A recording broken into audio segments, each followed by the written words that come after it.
action, let's go. trouble 찾으러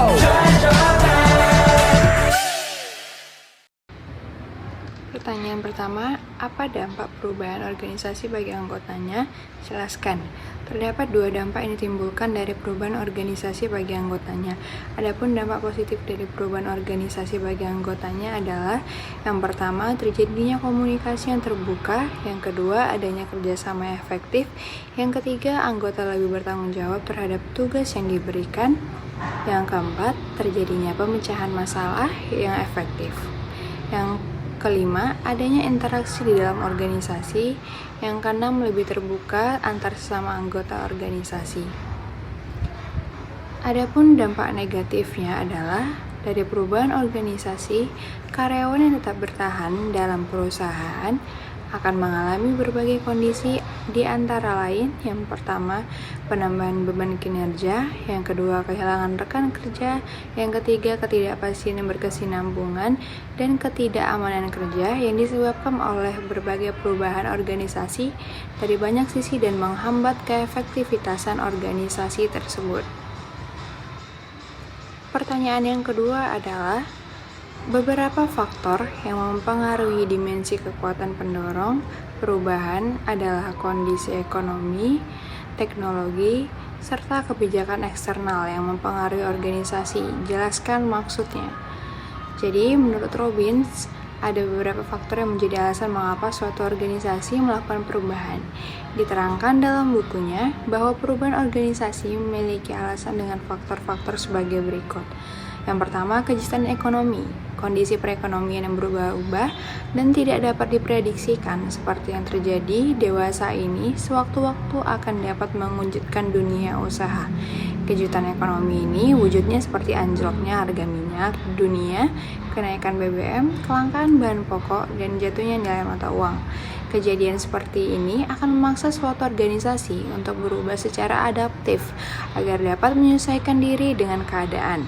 Pemangkasan jumlah tenaga kerja, penjadwalan ulang, pembayaran utang, dan restrukturisasi organisasi dapat dilakukan untuk menghadapi persoalan ini.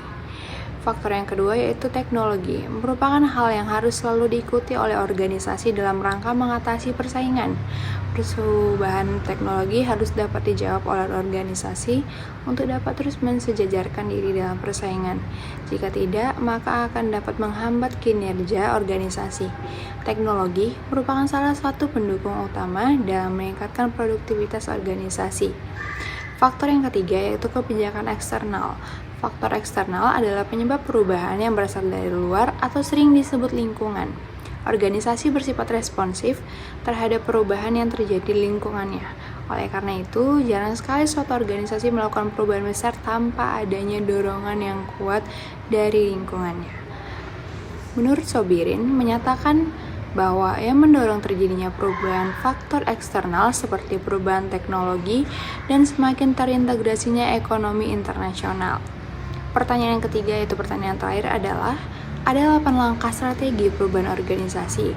Sebutkan dan jelaskan 3 diantaranya. Adapun 8 langkah perubahan strategi perubahan organisasi adalah, yang pertama tahap identifikasi, yang kedua tahap diskusi, yang ketiga tahap perencanaan, yang keempat tahap persiapan dan pembekalan, yang kelima pelaksanaan komunikasi, yang keenam tahap pemantauan, yang ketujuh tahap penghargaan. 8 tahap penilaian dan perbaikan. Di sini saya akan menjelaskan 3 dari 8 langkah tersebut. Di antaranya, yang pertama tahap identifikasi. Langkah manajemen perubahan pertama yang perlu pahami yakni tahap identifikasi. Pada tahap ini harus mengidentifikasi sumber daya yang dimiliki serta perubahan yang ada di sekitarnya, seperti perubahan ekonomi, sosial, teknologi, dan budaya. Yang kedua adalah tahap diskusi. Setelah melakukan identifikasi, selanjutnya bisa merumuskan kira-kira akan ada perubahan apa di masa depan dan apa yang perlu dilakukan untuk menghadapinya. Nah, untuk itu, menghadapi perubahan tersebut harus berdiskusi kepada semua stakeholder atau orang berkepentingan yang memegang peranan penting di perusahaan. Yang ketiga, tahap perencanaan. Setelah mendapat persetujuan dari stakeholder, maka langkah manajemen perubahan selanjutnya yaitu merencanakan perubahan seperti apa yang perlu dilakukan, siapa saja yang perlu terlibat.